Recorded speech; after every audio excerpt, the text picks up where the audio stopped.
Hello students, मेरा नाम है मृदुल शर्मा और हम लोग मशीन डिजाइन की बात कर रहे हैं। ये आज आपकी फोर्थ वीडियो है जिसमें हम लोग बात करेंगे आज टाइप्स ऑफ रोलर बियरिंग की। इससे पहले वीडियो में मैंने आप लोगों को टाइप्स ऑफ बॉल बियरिंग के बारे में समझाया था।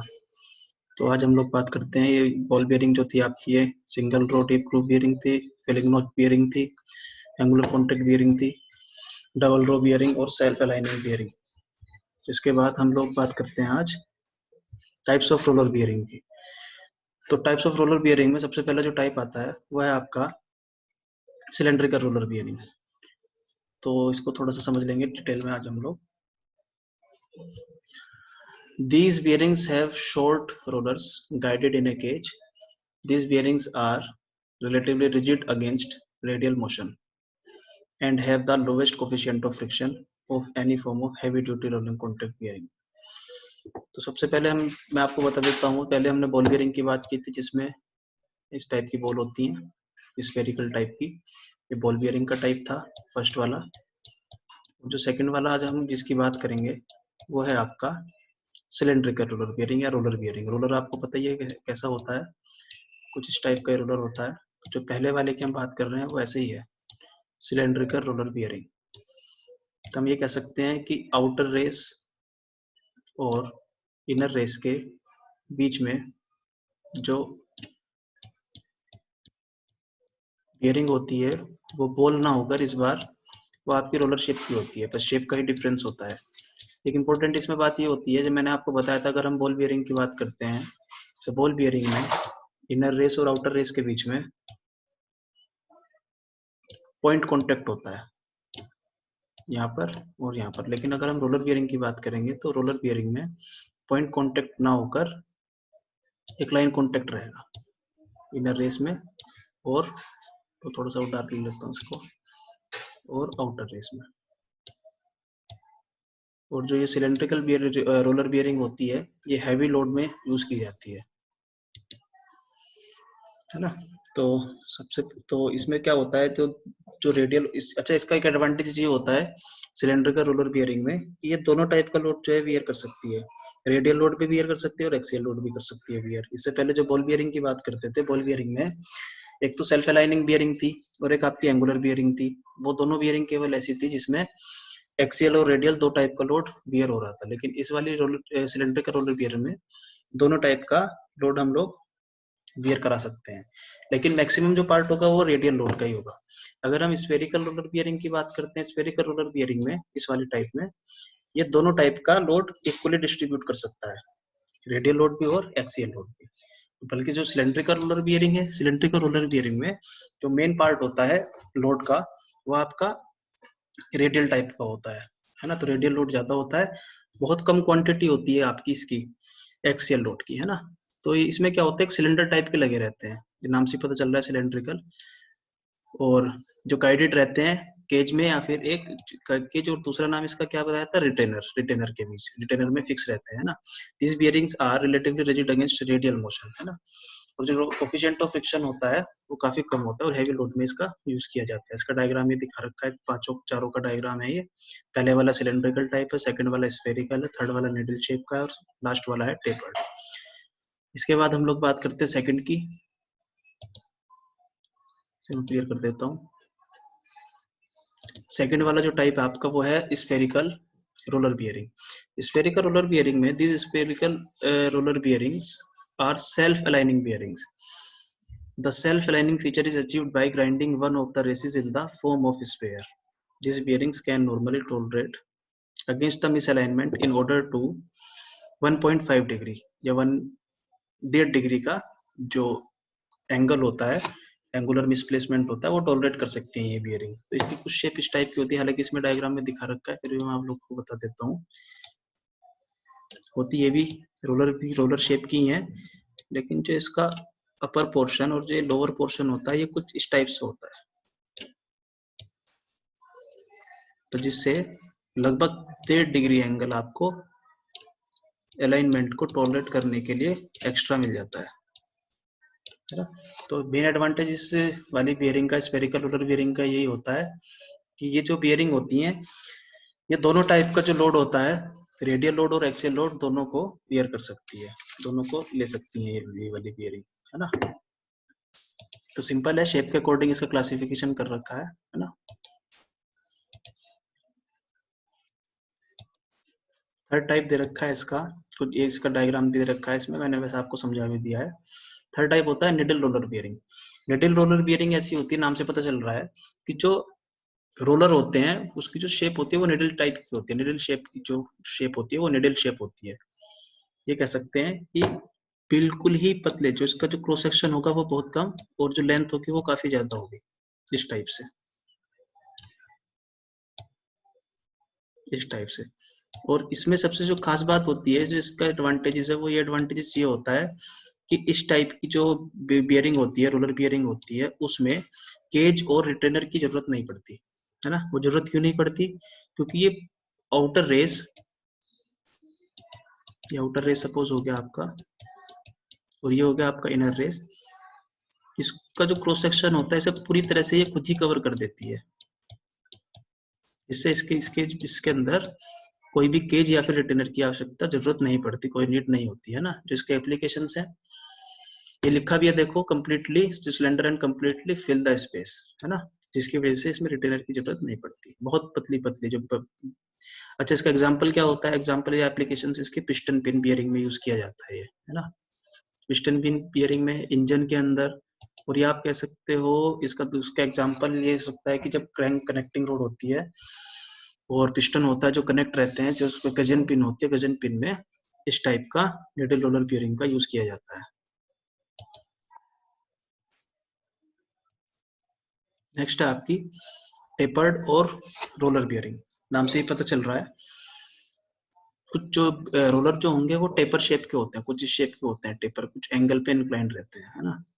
तो the rollers and raceways of this bearings are truncated cones, cone shape में, है ना, whose elements intersect at a common point. Such type of a bearing can carry both in the radial and thrust load equally. ये important बात इसकी यही है कि दो टाइप का लोड ले सकती है, ये भी दो टाइप का लोड ले सकती है, और साथ में जो ये हमने ये बना रखी है स्फेरिकल रोलर बियरिंग है, ये भी आपके दोनों टाइप का लोड को बियर कर सकती है।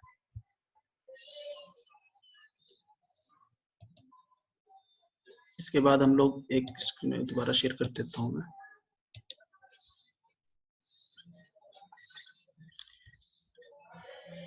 इसके बाद अगला टॉपिक है आपका basic static load rating of rolling contact bearing. ये आप लोग पढ़ लेना, सिंपल है, डेटा बुक में भी इसके फॉर्मूले आपको मिल जाएंगे, है ना, तो आप इसको एक बार देख लेना।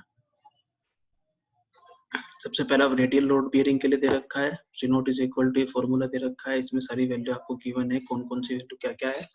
जो वैल्यू नहीं मिलेगी वो टेबल से मिल जाएगी आप लोगों को, टेबल इसमें गिवन रहती है, कुछ वैल्यू इसमें पहले से गिवन दे रखी है, गिवन है ना। तो रेडियल रोलर बियरिंग के सेकंड फॉर्मूला ये दे रखा है, इसको आप लोग समझ लीजिए, लेंथ होती है इफेक्टिव लेंथ, है ना।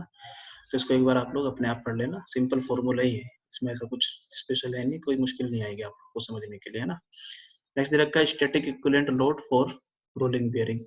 इसमें भी सिंपल ही है, ये फॉर्मूले दे रखे हैं, इस फॉर्मूले डिजाइनिंग में जरूरत पड़ती है इस फॉर्मूलों की, है ना। ये डब्ल्यू आर रेडियल लोड के लिए दिखा रखा है, एक्सियल लोड दे रखा है, और ये आपको दो फैक्टर दे रखे हैं, एक्स नोट और वाई नोट। तो इसकी वैल्यू आप लोग टेबल से या फिर डेटा बुक से देख सकते हो, ठीक है। उसके बाद नेक्स्ट टॉपिक आता है, ये थोड़ा समझने वाला टॉपिक होता है, इसमें कंफ्यूजन रहता है, लाइफ ऑफ ए बियरिंग। ये मैंने टेबल इसमें साथ में अटैच कर रखी है, तो एक्स नोट वाई नोट जो फैक्टर मैंने दिखाए थे सिंगल रो के अकॉर्डिंग, डबल रो बियरिंग के अकॉर्डिंग, वो हम लोग देख सकते हैं यहाँ से। दूसरा होता है रेटिंग लाइफ या मिनिमम लाइफ या एवरेज लाइफ, है ना। रेटिंग लाइफ और ये फिर ये दोनों तो एक ही बात होती है, मिनिमम लाइफ और ये, है ना। तो आज हम इसकी बात करेंगे, इसे थोड़ा ध्यान से समझेंगे, मैं एग्जांपल देके समझा दूंगा आज आप लोगों को। सबसे पहले हम बात कर रहे हैं लाइफ ऑफ बियरिंग। तो लाइफ ऑफ बियरिंग का मतलब होता है, जैसे एक हम लोग ह्यूमन है, ह्यूमन की भी एक लाइफ होती है, एक लैपटॉप खरीदते हैं उसकी भी लाइफ होती है, कोई मशीन पार्ट लेते हैं उसकी भी लाइफ होती है। तो यहाँ पे भी हम बियरिंग की लाइफ, यही लाइफ को हम मान के चलेंगे कि वही लाइफ होती है, कुछ स्पेशल नहीं होता, कुछ अलग नहीं होता। तो life of an individual bearing में be defined as the number of revolutions which the bearing runs before the first evidence of the fatigue develops in the metal of ball ring or roller element। कोई किसी भी type का अगर bearing है ना। तो यही इंपॉर्टेंट लाइन लिख रखी है, इसमें से समझ में आ जाता है कि जब तक कि वो लाइफ, वो पीरियड, वो टाइम जिसमें किसी बियरिंग, किसी इंडिविजुअल बियरिंग में फटीक डेवलप ना हो, उससे पहले तक की जो लाइफ है उसे ही हम लोग लाइफ बोलते हैं। उससे पहले का जो पीरियड है उसे हम लोग लाइफ ऑफ बियरिंग बोलेंगे, ठीक है। चाहे वो रोलर के केस में हो, चाहे बॉल के बियर केस में हो, चाहे मेटल के केस में हो। जैसे उसके अंदर कोई फटीग दिखता है, कोई रिंग दिखता है, फेलियर का कोई भी एविडेंस दिखता है, तो उसे हम लोग उसे एप्लीकेशन से निकाल देते हैं, जिससे कि उसके से कुछ और एक्स्ट्रा नुकसान, ज्यादा नुकसान ना हो, है ना। तो ये होता है लाइफ ऑफ बियरिंग, कि मतलब जब तक फेल ना हो बियरिंग, है ना। उसके बाद सेकंड चीज आती है रेटिंग ऑफ लाइफ या रेटिंग लाइफ।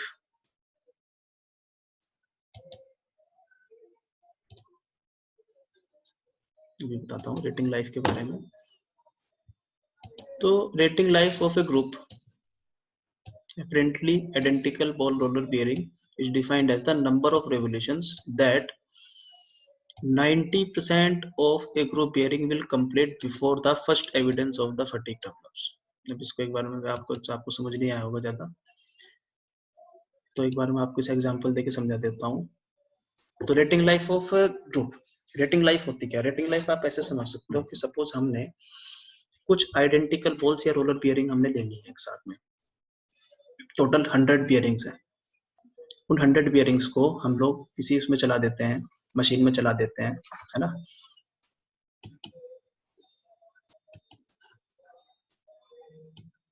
एक सेकेंड में बताता हूँ आपको।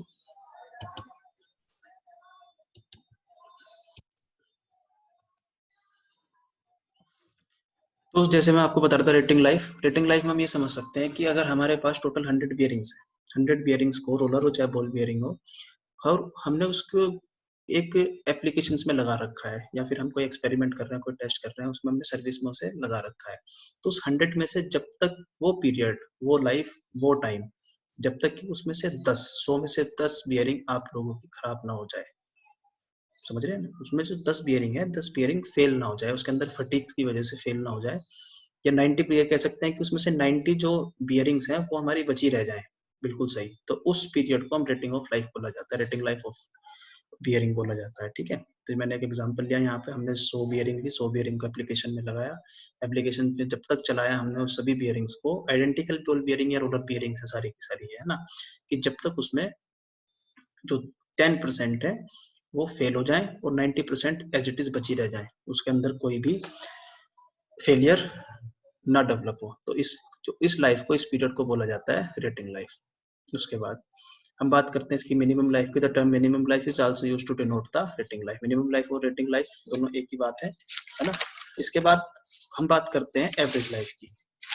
तो it has been found that the life which 50% of a group of bearing will complete or exceed is approximately 5 times the life which 90% of the bearing will complete or exceed, or the average life of a bearing is 5 times the rating life or minimum life। तो इसको हम ऐसे समझ सकते हैं कि इस सबसे पहले हम लोगों ने 100 बियरिंग ली थी, 100 बियरिंग को हमने चलाया था। 100 बियरिंग को जब तक चलाया था कि जब तक कि उसके अंदर 90 बियरिंग हमारी बची रह गई थी। अभी हमने ऑपरेशन को बंद नहीं किया, जो 10 बियरिंग थी हमने उसे निकाल दिया, अलग रख दिया है। उसके बाद जो 90 बियरिंग है हमने उसे दोबारा से उसे सर्विस में लगा रखा है, उसे एप्लीकेशंस में चला रखा है, वो यूज में आ रही है एप्लीकेशंस में वो है। तो जब तक उसे चलाते रहेंगे जब तक कि उसमें से 40 बियरिंग हमारी खराब ना हो जाए, मतलब 50%, टोटल 100 ली थी हमने, 100 में से 50% हमारी बच ना जाए। तो 50 अगर हमारी बच गई तो कितनी बची? 40 टोटल बच गई है हमारी, है ना। 10 तो हमारी पहले खराब हो चुकी थी, 10 में पहले फेलियर हो गया था, तो 10 में के बाद हमारी अगर 40 बियरिंग अगर बची रह जाए तो उस पीरियड को एवरेज लाइफ बोला जाता है, उस टाइम को हम लोग एवरेज लाइफ बोलेंगे। और मिनिमम लाइफ वही चीज है जो रेटिंग ऑफ लाइफ बोला जाता है। रेटिंग लाइफ और ये दोनों एक ही बात है ना। अब वो सर्विस टाइम कुछ भी हो सकता है, 500 घंटे भी हो सकते हैं, 1000 आवर्स भी हो सकते हैं, 2000 आवर्स हो सकते हैं। एयरक्राफ्ट के लिए 1000 से लेकर 2000 आवर्स तक का हम लोग रेटिंग लाइफ या मिनिमम लाइफ मान के चलते हैं, है ना। तो हम ये कह सकते हैं कि जो टोटल लाइफ होती है वो लगभग अप्रोक्सीमेटली 4 टाइम्स होती है ऑफ एवरेज लाइफ, है ना। और जो रेटिंग लाइफ होती है वो होती है आपकी 20 से 30 time, 20 to 30 times more of the rating life से टोटल लाइफ की बात कर रहा हूँ मैं, ना। तो टोटल लाइफ एक बार और रिपीट कर रहा हूँ, जो टोटल लाइफ होती है वो लगभग 3 से 4 टाइम होती है, 3 से लेकर लगभग 5 टाइम्स तक होती है एवरेज लाइफ के। जो एवरेज लाइफ का मतलब ये होगा, जो 100 हमने चलाई थी, 100 में से 90 रह गई थी, 90 के बाद जो हमारी 40 वेस्ट हो गई, जो खराब हो गई, उसके अंदर कोई फटीग फेलियर आ चुका है, तो जो हमारी बची रह गई कितनी 50 बची जो रह गई है ना। तो उस पीरियड को जिसमें ये सब कुछ हुआ है तो उसे हम बोलते हैं टोटल एवरेज लाइफ, है ना। या हम ये कह सकते हैं जो मैक्सिमम लाइफ होती है वो 20 से लेकर 30 टाइम 20 to 30 टाइम्स मोर होती है किससे, रेटिंग लाइफ से, टोटल लाइफ, है ना। तो ये आज हम लोगों ने बात की है, ये थोड़ा सा यही था समझने वाली चीज, ये रेटिंग लाइफ क्या होती है, टोटल लाइफ क्या होती है, मिनिमम लाइफ क्या होती है ना, और एवरेज लाइफ क्या होती है। तो टोटल लाइफ ऑफ बियरिंग बोल सकते हैं। और इसके अलावा जो ये फॉर्मूला है इसे आप लोग ध्यान से समझ लीजिए, न्यूमेरिकल में इसकी जरूरत पड़ेगी हम लोगों को जब हम न्यूमेरिकल करते हैं इसके, है ना। अब आप लोग न्यूमेरिकल करोगे तो ये सब चीजें देख लेना, ये भी आप लोग देख लेना, ये मैंने आपको बता ही दिया। तो आज हमने टाइप्स की बात की है और इसके basic static load of rating of rolling contact bearing की बात की, स्टैटिक लोड के लिए स्टैटिक लोड रेटिंग, और रेडियल के लिए अलग से बात की है, स्टैटिक इक्विवेलेंट लोड की बात की है, रोलर कॉन्टैक्ट बियरिंग्स के लिए, है ना। उसके बाद लाइफ ऑफ बियरिंग की बात की। तो आज के लिए इतने, तो उसके बाद जो हम लोग पढ़ेंगे उस पर एक बार देख लेते हैं। ये बेसिक डायनेमिक लोड रेटिंग है, ये भी फॉर्मूलेज हैं, इसे आप लोग देख लेना। इसे मैं आगे नहीं पढ़ाऊंगा, इसे डिटेल में नहीं जाएंगे, सिंपल फॉर्मूले दे रखे हैं सबके, ये डेटा बुक में भी आपको मिल जाएंगे, इन फॉर्मूले को देख लीजिए। लेकिन ऐसा नहीं है कि जो डेटा बुक में दे रखा है आप उसे छोड़ते से भी एक बार समझ लीजिए कि सबकी वैल्यू क्या क्या होती है। इसे सफिक्स में सीधे रखा है, इसकी क्या वैल्यू, आई क्या है, कोस अल्फा है, अल्फा किसके बीच का एंगल है, जेड क्या है, डी क्या है, ये सब चीजें आपको पता होनी चाहिए, है ना। ये मैंने साथ में इसकी टेबल भी डाल रखी है, आप लोगों को नोट्स दे रखे हैं। देखो जो मैं बता रहा था एयरक्राफ्ट के इंजन के लिए ये 1000 से 2000 दे रखा है ना, सबका अलग अलग लाइफ ऑफ बियरिंग दे रखी है, सबके एप्लीकेशन ऑफ बियरिंग के अकॉर्डिंग, है ना। Machines required to work with high degree of reliability 24 hours अगर चल रही है, जैसे पल्प हो गया या पेपर मेकिंग मशीनरी हो गई, है ना, या पेपर जो होती है पेपर के प्लांट होते हैं उसके लिए अलग अलग टाइम दे रखे हैं। तो ये आप लोग एक बार देख लेना, इसके फॉर्मूले यहाँ पे देख लेना, है ना। डायनेमिक इक्विवेलेंट फॉर रेटिंग, अगर समझ में नहीं आता तो आप लोग एक बार पूछ सकते हो, है ना। अगर आप लोग चाहते हो तो एक बार में से दोबारा भी से कल को आप लोगों को जब भी नेक्स्ट वीडियो बनाऊंगा उसमें ये चीजें सारी समझ लेंगे, एक बार हम लोग, मैं बता दूंगा आप लोगों को, ठीक है। रिलायबिलिटी है और इसके बाद फिर एक ये इसका न्यूमेरिकल है ना। तो चलिए इसके बारे में कल बात करते हैं।